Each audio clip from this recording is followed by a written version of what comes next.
നമ്മൾ വാർത്തകൾ ശ്രദ്ധിച്ചാലറിയാം, കഴിഞ്ഞ ഒരാഴ്ചയായിട്ട് ബ്രിട്ടനിൽ നിന്ന് വരുന്ന വാർത്തകൾ ഒട്ടും തന്നെ ശുഭകരമല്ല. തീവ്ര വലതുപക്ഷ നിലപാടുകാർ ബ്രിട്ടനിൽ പലയിടത്തും കടുത്ത ആക്രമണമാണ് അഴിച്ചുവിട്ടത്. 2011 ശേഷം ബ്രിട്ടൻ നേരിടുന്ന ഏറ്റവും വലിയ പ്രതിസന്ധിയായിട്ടാണ് ഈ ഒരു കലാപത്തെ മാധ്യമങ്ങൾ വിശേഷിപ്പിക്കുന്നത്. എന്തൊക്കെയായിരിക്കാം ഈ ഒരു കലാപത്തിന്റെ റീസൺ ആയിട്ട് വരുന്നത്? ആരൊക്കെയായിരിക്കാം ഇതിന് നേതൃത്വം നൽകുന്നത്? കുടിയേറ്റക്കാർക്കെതിരെയുള്ള ഈ ഒരു സമരത്തെ പുതിയ ലേബർ ഗവൺമെന്റ് എങ്ങനെയായിരിക്കാം നേരിടുന്നത്? എല്ലാവർക്കും പുതിയൊരു വീഡിയോയിലേക്ക് സ്വാഗതം. നമ്മൾ ഇന്ന് നോക്കുന്നത് ബ്രിട്ടനിലെ പുതിയ സംഭവ വികാസങ്ങളെ കുറിച്ചാണ്.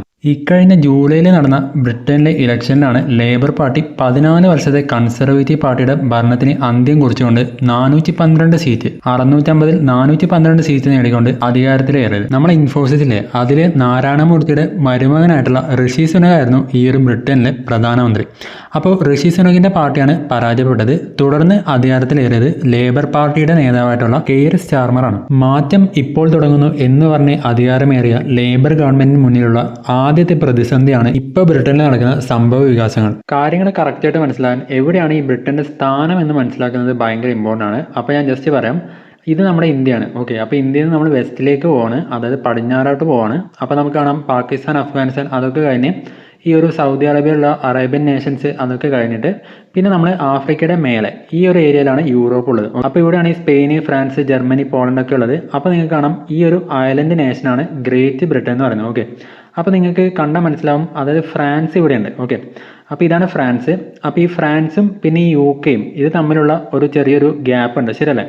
അപ്പോൾ അതിനാണ് നമ്മൾ ഇംഗ്ലീഷ് ചാനൽ എന്ന് പറയുന്നത്. ഓക്കെ, അപ്പോൾ ഇതാണ് ഇംഗ്ലീഷ് ചാനൽ എന്ന് പറയുന്നത്. അപ്പോൾ ബേസിക്കലി ഇംഗ്ലീഷ് ചാനലാണ് ഈ ഒരു ഫ്രാൻസിനെയും ബ്രിട്ടനെയും സെപ്പറേറ്റ് ചെയ്യുന്നത്. അത് ജസ്റ്റ് നിങ്ങളൊന്ന് മനസ്സിലാക്കുക. ഓക്കെ, പിന്നെ നമ്മൾ ബ്രിട്ടനിൽ നടക്കുന്ന സംഭവങ്ങൾ മനസ്സിലാക്കാൻ അറിയേണ്ട വേറൊരു കാര്യം എന്ന് പറയുന്നത് എവിടെയൊക്കെയാണ് യുദ്ധങ്ങളൊക്കെ നടക്കുന്നത്. ഉക്രൈൻ റഷ്യ വാറുണ്ട്, ശരിയല്ലേ? അപ്പോൾ ഇതാണ് ഈ ഉക്രൈൻ എന്ന് പറയുന്നത്. ഓക്കെ, അപ്പോൾ ഉക്രൈൻ എന്ന് പറയുന്നത് ഏതാണ്ട് ഇവിടെ വരും, അതായത് നമ്മുടെ യൂറോപ്പിലെ. അപ്പോൾ ഈ യൂറോപ്പിൻ്റെ ഒരു തീരുന്ന ഭാഗം കിഴക്കേ ഭാഗത്തായിട്ടാണ് ഈ ഒരു ഉക്രൈൻ വരുന്നത്. പിന്നെ റഷ്യ എന്ന് പറയുന്നത് ഈ ഒരു ഡോട്ടഡ് ആയിട്ട് കാണിക്കുന്ന ഈ ഒരു വലിയ ഏരിയയാണ് റഷ്യ. അപ്പോൾ ഒരു വാർ നടക്കുന്നത് ഈ ഒരു ഉക്രൈനും റഷ്യയും തമ്മിലാണ്. അപ്പോൾ നമുക്ക് കാണാം ബ്രിട്ടൻ എന്ന് പറയുന്നത് ഇവിടെ ആയിട്ടാണ് വരിക. ഓക്കെ, അപ്പോൾ നിങ്ങൾക്ക് ബ്രിട്ടൻ കാണാം, പിന്നെ ഇവിടെ ഉക്രൈനും കാണാം. ഓക്കെ, അത് മനസ്സിലായോ? ഇനി നമ്മൾ നോക്കുന്നത് ഇസ്രയേലിൽ ഒരു വാർ നടക്കുന്നുണ്ട്, ശരിയല്ലേ? അപ്പോൾ ഈ ഇസ്രയേൽ എവിടെയാണ്? ഇസ്രയേൽ നോക്കിയേ, ഈ ഒരു മെഡിറ്ററേനിയൻ കടലിൻ്റെ അവിടെ വരുന്ന ഈ ഒരു രാജ്യമാണ് ഇസ്രയേൽ എന്ന് പറയുന്നത്. അതിൽ ഈ ഡോട്ടഡ് ആയിട്ട് കാണിക്കുന്ന ഈ ഒരു ഏരിയയാണ് വെസ്റ്റ് ബാങ്കും ഗാസ എന്ന് കാണിക്കുന്നില്ലേ, ആ ഒരു ഏരിയയാണ് പലസ്തീൻ ആയിട്ട് വരുന്നത്. ഓക്കെ, അപ്പോൾ ഇത് എവിടെയുള്ളത്? ഇത് ഈ മെഡിറ്ററേനിയൻ കടലിലാണ് ഉള്ളത്. അപ്പോൾ ഈ ഒരു നിങ്ങളിപ്പോൾ കാണുന്ന ഈ ഒരു ഏരിയയാണ് മെഡിറ്ററേനിയൻ കടൽ എന്ന് പറയുന്നത്, മെഡിറ്ററേനിയൻ സീ.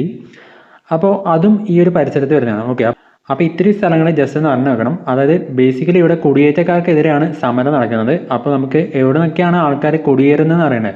അപ്പോൾ അതിനാണ് ഞാൻ പറഞ്ഞത്. പിന്നെയുള്ളത് അഫ്ഗാനിസ്ഥാനാണ്. അഫ്ഗാനിസ്ഥാൻ നമ്മുടെ നെയ്ബറാണ്, നമുക്ക് അറിയാവുന്നതാണ്, ശരിയല്ലേ? അപ്പോൾ ഇതാണ് അഫ്ഗാനിസ്ഥാൻ എന്ന് പറയുന്നത്. ഇപ്പം നമ്മൾ മാർക്ക് ചെയ്ത ഈ ഒരു ഏരിയയാണ് അഫ്ഗാനിസ്ഥാൻ എന്ന് പറയുന്നത്. ഓക്കെ, അപ്പോൾ ഇത്രയാണ് ഇതിൻ്റെ ബേസിക്സ്. ഇനി നമുക്ക് എന്താണ് സംഭവിച്ചതെന്ന് നോക്കാം. പുതിയ സംഭവങ്ങളുടെ തുടക്കം എങ്ങനെയാണ്? ജൂലൈ 29-ാം തീയതി ഡാൻസ് ക്ലാസ് അറ്റൻഡ് ചെയ്തുകൊണ്ടിരുന്ന 3 കുട്ടികളെ 17 വയസ്സുള്ള ഒരു യുവാവ് കുത്തി കൊലപ്പെടുത്തുകയാണ്. നിരവധി പേർക്ക് ഇഞ്ചുറി ഉണ്ടാകുന്നു. ബ്രിട്ടനിലെ സൗത്ത് പോർട്ട് എന്ന സ്ഥലത്താണ് ഇത് നടക്കുന്നത്. തുടർന്ന് ഈ കൊലയാളി കുടിയേറ്റക്കാരനായ ഒരു മുസ്ലിമാണ് എന്ന രീതിയിൽ മിസ് ഇൻഫർമേഷൻ സോഷ്യൽ മീഡിയ വഴി പ്രചരിക്കുകയാണ്. ടെലിഗ്രാമും എക്സും, അതായത് പണ്ടത്തെ ട്വിറ്റർ, ഇത് രണ്ടുമാണ് മെയിനായിട്ട് ഈ ഒരു വ്യാജ പ്രചരണത്തിന് വേണ്ടിയിട്ട് യൂസ് ചെയ്തത്. മാത്രമല്ല വിദ്വേഷം ആളിക്കത്തിക്കാനായിട്ട് ആർട്ടിഫിഷ്യൽ ഇന്റലിജൻസ് യൂസ് ചെയ്തിട്ട് കുടിയേറ്റക്കാർ കത്തിയുമായിട്ട് ആന്റി ബ്രിട്ടീഷ് സ്ലോഗൻ, അതായത് ബ്രിട്ടനെതിരെയുള്ള സ്ലോഗൻസ് മുഴക്കുന്നതായിട്ടുള്ള വീഡിയോസ് വരെ കൃത്രിമമായിട്ട് ഉണ്ടാക്കിയിട്ടുണ്ടായി. 2018 ഹെയ്റ്റ് ക്യാമ്പയിൻ നയിച്ചതിന്റെ ഫലമായിട്ട് ബാൻ ചെയ്യപ്പെട്ട ട്വിറ്റർ അക്കൗണ്ട് ആയിട്ടുള്ള ടോമി റോബിൻസൺ എന്ന പ്രൊഫൈലിൽ നിന്നാണ് കലാപാഹനം വന്നതെന്നാണ് പോലീസിന്റെ ഒരു വിലയിരുത്തൽ. ഇലോൺ മസ്ക് ട്വിറ്റർ ഏറ്റെടുത്തതിന് ശേഷമാണ് ഈ ഒരു ടോമി റോബിൻസൺ എന്ന പ്രൊഫൈൽ വീണ്ടും റീഇൻസ്റ്റേറ്റ് ചെയ്യുന്നത്. ഇലോൺ മസ്ക് തന്നെ സിൽവർ അത്യന്താപേക്ഷിതമാണ് എന്ന രീതിയിൽ ഒരു കമന്റ് ചെയ്തതായിട്ട് പറയപ്പെടുന്നുണ്ട്. തുടർന്ന് അങ്ങോട്ട് ജൂലൈ 31 മുതൽ ബ്രിട്ടനിലെ പല സിറ്റികളിലും കുടിയേറ്റ വിരുദ്ധ പ്രക്ഷോഭം ശക്തമാവുകയും പലയിടത്തും പോലീസുമായിട്ടുള്ള ഏറ്റുമുട്ടൽ ഉണ്ടാവുകയും ചെയ്തു. ഓഗസ്റ്റ് 2-ാം തീയതി കലാപകാരികൾ മോസ്കിനെ അറ്റാക്ക് ചെയ്യും, പോലീസ് ബിൽഡിങ്ങിലേക്ക് അതിക്രമിച്ച് കയറുകയും സുന്ദർലാൻഡ് എന്ന സ്ഥലത്ത് കാറിന് തീയിടുകയും ചെയ്തു. റാലികളിൽ പലപ്പോഴും വംശീയമായ മുദ്രാവാക്യങ്ങളാണ് ഉയർന്നു കേട്ടത്. Stop the vote, enough is enough, അങ്ങനെയൊക്കെയാണ് അവരുടെ മുദ്രാവാക്യങ്ങൾ. അത് ഈ സ്റ്റോപ്പ് ദ വോട്ട് എന്ന് വെച്ചാൽ നമ്മൾ നേരത്തെ ഇംഗ്ലീഷ് ചാനൽ കണ്ടില്ലായിരുന്നോ? അത് കടന്നിട്ടാണ് ഫ്രാൻസിൽ നിന്ന് കുടിയേറ്റക്കാർ ചെറിയ ചെറിയ ബോട്ടിലായിട്ട് ബ്രിട്ടനിലേക്ക് വരുന്നത്. അവരെ തടയാൻ ഋഷി സുനക് ഒരു പോളിസി കൊണ്ടുവന്നായിരുന്നു. അതാണ് ഈ സ്റ്റോപ്പ് ദ വോട്ട് എന്നാണ്. ഇംഗ്ലീഷ് ഡിഫൻസ് ലീഗ്, അതായത് EDL, പിന്നെ ബ്രിട്ടൻ ഫസ്റ്റ്, പാട്രിയോട്ടിക് ആൾട്ടർനേറ്റീവ്, ഇതുപോലുള്ള തീവ്ര വലതുപക്ഷ നിലപാടുള്ള സംഘടനകളാണ് ആൾക്കാരെ സംഘടിപ്പിച്ചതെന്നാണ് പോലീസിന്റെ നിഗമനം. അത് ഈ തീവ്ര വലതുപക്ഷം എന്ന് വെച്ചാൽ സാധാരണ നമ്മൾ രാഷ്ട്രീയപരമായിട്ടുള്ള നിലപാടുകൾ പറയുമ്പോഴേ ചില പാർട്ടീസ് ലെഫ്റ്റ് പാർട്ടീസ് ആയിരിക്കും. അതായത് അവർ കുറച്ചുകൂടി പ്രോപ്പർ ആയിട്ടുള്ള പാവങ്ങൾക്ക് കുറച്ചുകൂടി ഇമ്പോർട്ടൻസ് കൊടുക്കുന്നത്, ഗവൺമെന്റ് കുറച്ച് അധികം കാര്യങ്ങൾ കൺട്രോൾ ചെയ്യണം, അതായത് ഹെൽത്ത്, എഡ്യൂക്കേഷൻ പോലുള്ള കാര്യങ്ങളൊക്കെ കൺട്രോൾ ചെയ്യണം എന്ന് പറയുന്നവരായിരിക്കും. ഇവിടെ നമുക്കുള്ള CPI, CPIM ഇതൊക്കെയാണ് ഇടതുപക്ഷ പാർട്ടീസായിട്ട് വരുന്നത്. നേരെ മറിച്ച് റൈറ്റ് വിങ്, അതായത് വലതുപക്ഷം എന്ന് പറയുന്നത് കുറച്ചുകൂടി ക്യാപിറ്റലിസ്റ്റിനൊക്കെ ഇമ്പോർട്ടൻസ് കൊടുക്കുന്നവരായിരിക്കും. അപ്പോൾ അവർ ഗവൺമെന്റിന്റെ റോള് കുറച്ചിട്ട് പ്രൈവറ്റിന് കുറച്ചുകൂടി ഇമ്പോർട്ടൻസ് കൊടുക്കണം എന്നൊക്കെ പറയുന്നവരായിരിക്കും. അതിൻ്റെ ഒരു എക്സ്ട്രീം ഫോമാണ് ഈ ഒരു തീവ്ര വലതുപക്ഷ നിലപാട്, അതായത് ഫാർ റൈറ്റ് എന്ന് പറയുന്നത്.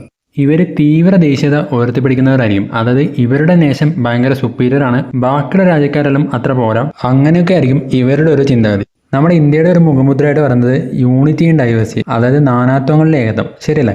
ഇവർക്ക് വൈവിധ്യ അലർജിയാണ്, ഇവർക്ക് ഹോമോജിനിറ്റി അതായത് യൂണിഫോമിറ്റി ആണ് ഇഷ്ടം. പിന്നെ തങ്ങളുടെ വംശം ഭയങ്കര സുപ്പീരിയർ ആണ്, അങ്ങനെയുള്ള വംശീയമായ ഒരു ചിന്താഗതി കൂടി ഈ ഒരു ഫാർ റൈറ്റ് തീവ്ര വലതുപക്ഷക്കാർക്ക് ഉണ്ടാവും. അതുകൊണ്ട് തന്നെ ജോലി തേടി ബ്രിട്ടനിലെത്തുന്ന ബാക്കി രാജ്യക്കാരോട് ഇവർക്കൊരു ശത്രുതാ മനോഭാവമാണ്. ഇത്തരത്തിലുള്ള തീവ്ര വലതുപക്ഷ നിലപാടുള്ള സംഘടനകളാണ് സാഹചര്യം മുതലെടുത്ത് കലാപത്തിന് ശ്രമിച്ചത്.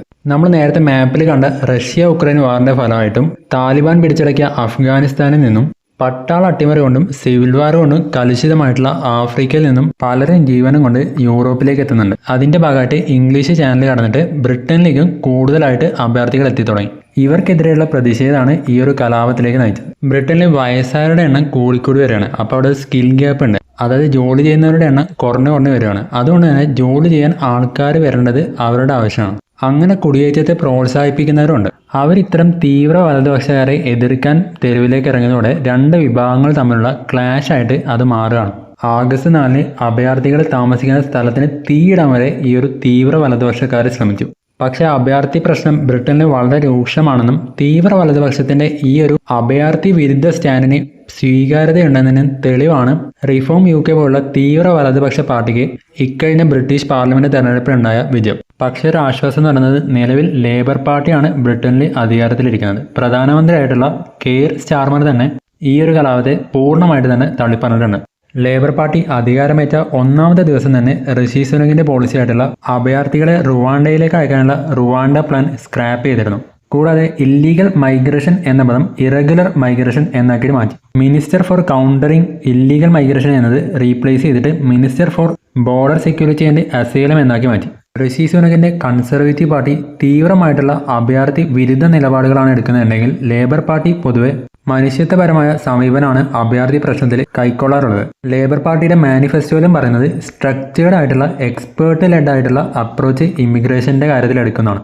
അതായത് സ്കിൽ ഗ്യാപ്പ് അഡ്രസ്സ് ചെയ്യുന്ന രീതിയിൽ ലീഗൽ ആയിട്ടുള്ള മൈഗ്രേഷനെ ഫേവർ ചെയ്യുന്ന നിലപാടുകളായിരിക്കും ലേബർ പാർട്ടി ഗവൺമെന്റ് എടുക്കാൻ സാധ്യത കൂടുതൽ. അതേസമയം ഗവൺമെന്റ് എന്ന രീതിയിൽ അഭയാർത്ഥി പ്രശ്നത്തിന് രമ്യമായിട്ടുള്ള ഒരു പരിഹാരം കണ്ടെത്താൻ എല്ലാവരെയും വിശ്വാസത്തിലെടുക്കേണ്ടതും ആവശ്യമാണ്. കലാപം എവിടെയായാലും നമ്മളത് മുളയിലേ നുള്ളിക്കളയേണ്ടിയിരിക്കുന്നു. ഹിറ്റ്ലറും മുസോളിനിയും ഒക്കെ പ്രൊമോട്ട് ചെയ്ത നാസിസം, ഫാസിസം പോലുള്ള വംശീയത തിരിച്ചു വരാൻ നമ്മൾ അനുവദിച്ചുകൂടാ. കാരണം ഇത് മാനവികതയ്ക്ക് തന്നെ എതിരാണ്. അപ്പോൾ ബ്രിട്ടൻ പെട്ടെന്ന് തന്നെ ശാന്തമാണെന്ന് പ്രതീക്ഷിച്ചുകൊണ്ട് നമ്മൾ നിർത്തുവാണ്. നിങ്ങൾക്ക് ഈ വീഡിയോ ഇഷ്ടപ്പെട്ടിട്ടുണ്ടെങ്കിൽ ഈ വീഡിയോ ലൈക്ക് ചെയ്യുക, പിന്നെ നിങ്ങളുടെ ഫ്രണ്ട്സിൻ്റെ അവർക്കൂടി ഷെയർ ചെയ്യാം. പിന്നെ ഇത്തരം കുഞ്ഞു കുഞ്ഞു കാര്യങ്ങളും സ്കൂൾ കുട്ടികൾക്കുള്ള ക്ലാസ്സിനുമായിട്ട് ഈ ഒരു ചാനൽ സബ്സ്ക്രൈബ് ചെയ്യാം. അപ്പോൾ വീഡിയോ കാണുന്നതിന് എല്ലാവർക്കും നന്ദി. പുതിയൊരു ടോപ്പിക്കായിട്ട് വീണ്ടും കാണാം.